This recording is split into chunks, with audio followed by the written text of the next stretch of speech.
हिंदू धर्म के अनुसार त्रिदेव यानी विष्णु, ब्रह्मा और महेश ने मिलकर सृष्टि का निर्माण किया था। ब्रह्मा जी ने इस सृष्टि की रचना की है, विष्णु जी पालन कर रहे हैं और महेश यानी शिव जी सृष्टि का संहार करते हैं। लेकिन एक ऐसा भी प्रश्न है जिसका जवाब आज तक बहुत लोगों के मन में घर करके बैठा है, जो ये है कि सृष्टि का निर्माण करने वाले तीनों देवों में से सबसे श्रेष्ठ कौन है। बहुत से लोगों को इससे संबंधित कथा के बारे में नहीं पता होगा। तो आइए जानते हैं एक लोकप्रिय कथा जिसमें आपको शायद आपके इस सवाल का जवाब मिल सकता है। आपको बता दें कि इस संदर्भ में शिव पुराण और श्रीमद् भागवत कथा में कथाएं पढ़ने को मिलती हैं। जानिए श्रीमद् भागवत कथा में क्या लिखा है इस विषय में। पुरानी मान्यताओं के अनुसार भृगु ऋषि ने विष्णु जी को तीनों देवों में श्रेष्ठ घोषित किया है। प्रचलित कथा के अनुसार महर्षि भृगु जानना चाहते थे कि तीनों देवों में श्रेष्ठ कौन है। इसके लिए वे सबसे पहले शिवजी के पास गए। उस समय शिवजी माता सती के साथ थे। सभी रुद्रगणों ने ऋषि को शिवजी से मिलने से रोक दिया। इसके बाद भृगु ब्रह्मा जी के पास पहुँचे। उस समय ब्रह्मा जी सभी देवताओं के साथ दरबार में थे। भृगु वहां पहुंचे तो ब्रह्मा जी ने उनका स्वागत नहीं किया, तो वे वहां से क्रोधित होकर विष्णु लोक जाने के लिए चल दिए। जब भृगु विष्णु लोक पहुंचे तब विष्णु सो रहे थे।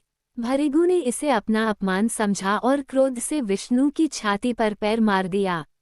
इस प्रकार जगाए जाने पर भी विष्णु जी ने धैर्य रखा और क्षमा मांगते हुए कहा कि महर्षि आपको चोट तो नहीं लगी, मैं बड़ा कठोर हृदय हूँ। उन्होंने महर्षि के पैर पकड़ लिए और सहलाने लगे। विष्णु की इस महानता से प्रसन्न होकर महर्षि भृगु ने उन्हें देवों में श्रेष्ठ घोषित किया।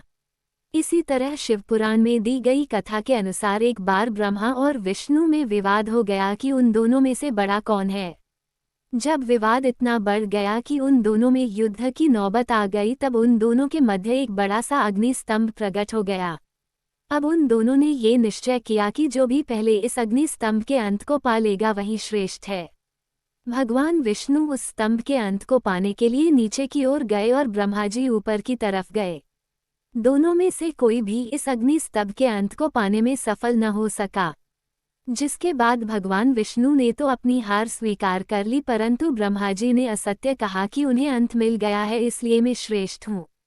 ब्रह्मा जी के मुख से असत्य सुनकर उस अग्नि स्तंभ में से शिवजी प्रकट हुए और उन्होंने ब्रह्मा जी के 5 मुख में से जो मुख असत्य बोला था उसे काट दिया और यह श्राप दिया कि संसार में उनकी पूजा नहीं होगी। भगवान विष्णु से प्रसन्न होकर उन्हें अपने समान पूजे जाने का वरदान दिया। शिव पुराण की इस कथा के अनुसार, जिसके अनुसार शिव जी सबसे बड़े हैं, आइए जानते हैं खुद विष्णु जी के रूप कृष्ण भगवान गीता में क्या कहा है। जो रुद्र है वह कृष्ण है और जो कृष्ण है वह रुद्र है। गीता में श्री कृष्ण ने कहा है कि जो भक्त मुझे जिस तरह पूजता है मैं उसी रूप में प्राप्त होता हूँ। इसका मतलब ये है कि ब्रह्मा, विष्णु और महेश वास्तव में एक ही परम तत्व है। जब ये तीनों एक ही परम तत्व है तो ये तुलना करना संभव ही नहीं है कि कौन बड़ा है। तुलना तो वहाँ की जाती है जहाँ दूसरा कोई मौजूद हो। धन्यवाद। स्टोरी अच्छी लगी हो तो हमें सब्सक्राइब जरूर करें एवं वीडियो को लाइक एंड शेयर जरूर करें। ऐसे कहानी सुनने के लिए हमारे साथ जुड़े रहिए।